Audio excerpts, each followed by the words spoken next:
Bonjour à toutes et à tous. En fait, c'est des expériences. Alors c'est marrant parce qu'on passe du pluriel au singulier ou du singulier au pluriel.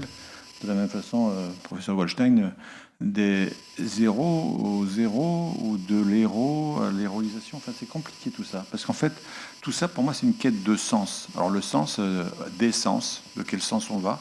Et du coup, un mouvement perpétuel entre l'individu, le groupe, puisque finalement, si on reprend la définition ISO de la crise, comme vous le savez, hein, c'est l'effet de l'incertitude sur l'atteinte des objectifs. Donc si c'est un groupe aussi important que l'ISO qui a décidé ça, le problème c'est de quel groupe on parle, et pour ce groupe-là, quel est le sens. Et aujourd'hui, moi, ce que je trouve, alors, je n'ai pas de réponse, hein, parce que c'est un dialogue pour moi, sur est-ce qu'il fallait faire un rétex ou quand, et comment on fait le défusing, mais c'est sûr que... ça marche pas. Alors, d'accord, pardon. Désolé d'avoir fait du bruit. Bon. Ok, alors, c'est quelque chose qui fait du bruit. Et donc, justement, le bruit aussi, dans cette problématique de crise, c'est ces bruits parasites. Alors, évidemment, hein, je suis complètement d'accord avec le professeur Goldstein. Évidemment, la réponse ne peut être qu'internationale. Or, on s'est bien rendu compte qu'entre les vagues successives, alors quand on était en haut de la vague, tout le monde était groupir, on essayait de trouver des solutions, et c'est remarquable que nos amis luxembourgeois aient eu l'intelligence de mettre des gens d'origine chinoise qui parlent le chinois pour faire du commerce. Ça semble évident, mais je ne l'ai pas fait, par exemple. Et pourtant, on cherchait des masques, nous aussi. Et à l'époque, j'étais en directeur de la Corse du Sud. Bon, c'était beaucoup plus compliqué de trouver des Chinois en Corse qui parlent chinois. Voilà, mais enfin bon, après. Parce qu'après, il y a la réalité du terrain.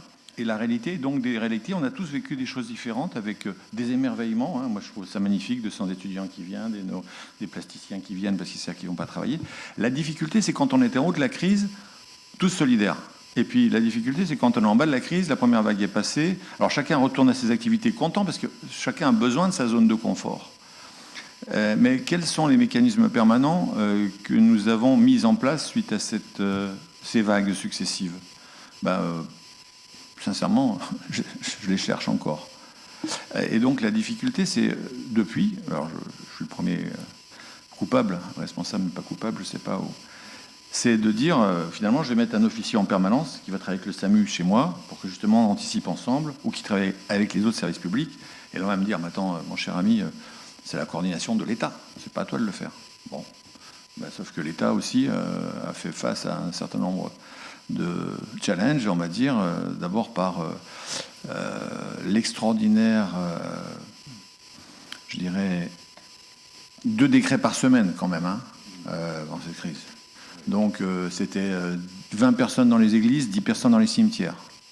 Problème pour les religions qui n'ont pas d'église et que donc avaient une jauge qui était inférieure à l'extérieur que celle qu'il y avait à l'intérieur. Enfin, je vous laisse la logique, l'imaginer, et on en revient à cette question de sens qui, pour moi, est essentielle. Alors là, ce que j'aimerais partager avec vous, c'est une question de sens, justement, sur... on est au début, on est dans la montée de la première vague, et on n'a pas encore les tests, et on dit comment on détecte. Et donc, nous, on dit, tiens, on va essayer avec ce qu'on sait faire, les sapeurs-pompiers, c'est-à-dire, on a des chiens qui détectent les gens qui sont pris en piège sous des combres. Est-ce que, par hasard, alors on se met avec l'école vétérinaire, évidemment, de Maison-Alfort, avec le professeur Grandjean. Et puis on dit, voilà, on va essayer de réfléchir, on se met avec d'autres universités, donc là pareil, c'est là les gens de bonne volonté, je dirais, qui décident de faire chemin ensemble, parce qu'en fait on se rend compte que les chiens, par rapport à ce qu'ils détectent, il y a près de 600 odeurs différentes. Alors d'abord, j'ai oublié de vous dire un truc super important, il faut être sûr que ce qu'on va faire renifler aux chiens, ça provient bien des aisselles, parce qu'on met un petit bout de coton sous les aisselles, de médecins, c'est-à-dire des gens qui vont nous garantir que c'est bien des patients Covid et qu'on ne va pas faire renifler au chien quelqu'un qui a juste une grippette ou autre chose, parce que moi je ne suis pas médecin. Donc ça veut dire qu'il faut qu'on se mette d'accord avec l'AREA, donc c'est Ajaccio, donc voir le comité médical, la commission d'éthique, etc. Alors je vous laisse, là aussi par rapport à la création de sens, on me dit, mais oui, attendez, est-ce que vous avez consulté la commission nationale d'éthique ? Je dis pardon, il me dit oui, c'est quand même des produits biologiques.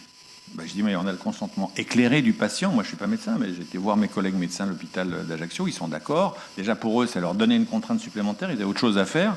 Ils ont accepté de nous aider parce qu'il fallait que les bocaux dans lesquels on mettait les compresses, ça soit toujours les mêmes compresses, les bocaux qui passent à l'autoclave. Enfin, ouais. Je ne vous raconte pas les petits détails. Mais quand on m'a demandé si la Commission nationale d'éthique, genre évidemment, s'il faut faire que ça, ok, allons-y, comment on fait? Ah ben il faut au moins 6 mois. Ah, je dis, mais là, dans 6 mois, j'espère qu'on a trouvé autre chose quand même. Parce qu'au début, ce qu'il fallait, c'était protéger nos anciens. Et on s'était dit, tiens, si on met un chien devant les maisons de retraite ou les EHPAD, eh ben, au moins, les gens qui rentrent, s'ils sont contaminés, on va leur dire qu'il faut qu'ils restent dehors.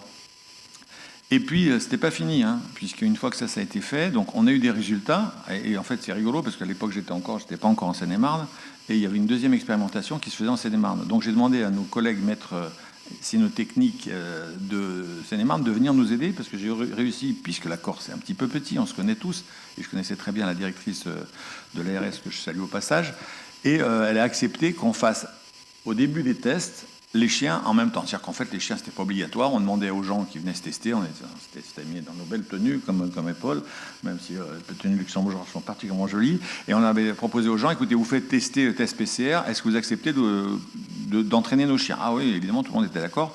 Et on s'est rendu compte d'une chose extraordinaire, c'est qu'en fait, tous les gens qui étaient testés positifs par les tests, ça marchait, mais il y avait des gens que nos chiens testaient positifs et que le test ne testait pas positif.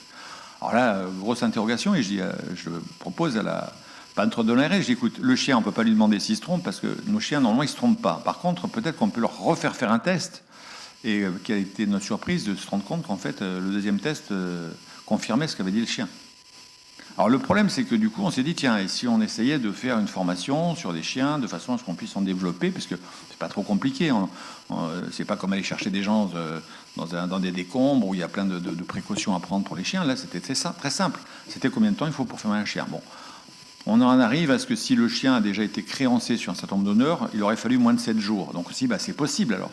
Et là, donc, on se tourne vers les autorités. Alors là, on est déjà sur... vous savez, le problème de héros au zéro, c'est un problème de liaison.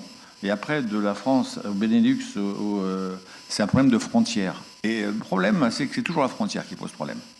Si vous êtes sur Terre, vous ne risquez pas de vous noyer. Si vous êtes en mer, vous ne risquez pas de vous noyer. Par contre, le jour où il y a une tempête, si vous êtes entre l'interface entre la Terre et la mer, parce que tout le monde veut revenir au rivage au lieu de rester au large tranquille, bah c'est là où on risque de se noyer. Ben là, c'est exactement pareil.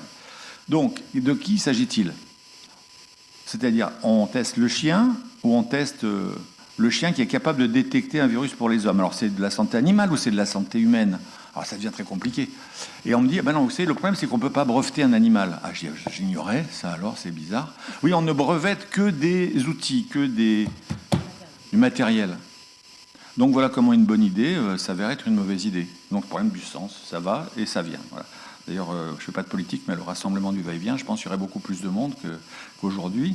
Mais bon, ceci étant dit, si on revient très sérieusement à cette crise qui nous a quittés, effectivement, la difficulté, c'est est-ce qu'on veut faire des rétextes de façon collective et où peut-on faire des rétextes de façon collective? Et je pense que c'est le sens qui pourrait naître du verbe naître, hein, ça pourrait être intéressant. Et que effectivement, si à l'issue de ces vagues, qui j'espère seront des petites vaguelettes, et puis après on reviendra à un calme un peu plus plat avec un beau soleil, eh bien c'est comment on va en tirer les enseignements, mais surtout comment on va appliquer ce qu'on est en train de dire. C'est-à-dire ces frontières, on les a aussi dans la tête, puisque aujourd'hui on est tous attachés à nos structures. Ben, c'est Lévi-Strauss qui disait que les structures sont structurantes. Ne faudrait-il pas qu'on se déstructure un petit peu pour justement travailler ensemble? Et aussi, les 3 Japonais du redressement français, bon, je ne parle pas japonais, hein, je parle qu'indonésien, Yaka Takahifo. Bon, il faudra peut-être qu'on commence déjà à travailler et dire quelles sont nos forces et nos faiblesses et comment peut-on ensemble à réussir à être non seulement dans la coopération, dans la collaboration, mais surtout qu'on puisse avoir une vision partagée et commune, parce que je vous ai parlé de liaison, je vous ai parlé de sens, je vous ai parlé de frontières, mais tout ça, c'est que si on dépasse cette définition qu'a voulu l'ISO de la crise, je répète, hein, l'incertitude, effet de l'incertitude sur l'atteinte des objectifs, et qu'on se dise, nos objectifs, ils ne sont pas individualisés, ils ne sont pas juste pour chaque structure. Mais l'objectif, on parle souvent des OIV, des intérêts fondamentaux de la nation. Mais quel est l'intérêt fondamental de travailler ensemble en permanence? Alors celui-là, de suite, on dit, oui, mais pourquoi vous voulez que je travaille avec lui? Mais moi, je ne suis pas médecin. Il va dire, mais moi, je ne suis pas pompier. Qu'est-ce que j'ai à faire dans un SDIS? C'est moi que je ne suis pas médecin. Qu'est-ce que j'ai à faire dans un SAMU? Ben, je crois que c'est là où on se trompe. Et je crois que la créativité, c'est le dernier point sur lequel je voudrais insister. Vous avez même Non, nulle part, non. Et la créativité, c'est quelque chose qui aussi doit être développé. Aujourd'hui, si on parle de créativité, on parle de suite, innovation, start-up, de 1 euro à des millions d'euros, mais ce n'est pas du tout de ça dont il s'agit. C'est la création du sens en commun. Et justement, si on a des arrière-pensées, je pense que ça peut déjà plus marcher. Parce que la création de sens commun, c'est pour l'intérêt fondamental du collectif. Et ce n'est pas de la nation ou des nations. Alors vous allez dire, voilà un utopiste. Non, mais j'ai lu Bentham aussi, mais ce n'est pas la question. La question, c'est comment on réagit par rapport aux réalités auxquelles nous sommes confrontés. La crise, ce n'est pas juste une élucubration qu'on a eu cette nuit tous les trois ensemble, et ce matin, on arrive et on dit la même chose, parce qu'on a 3 expériences de vie qui sont différentes. Mais la vraie question, c'est what's next, la prochaine étape. Et aujourd'hui, il n'y a pas de what next secrétariat d'État. Parce qu'en fait, on considère qu'il faut revenir dans notre zone de confort, et puis revenir à la définition ISO, et donc revenir en fonction de ses propres objectifs. Je crois qu'il faut dépasser ce qui semble aujourd'hui indépassable, et je crois que c'est ce défi auquel nous sommes tous confrontés collectivement. Et j'en ai terminé. Merci.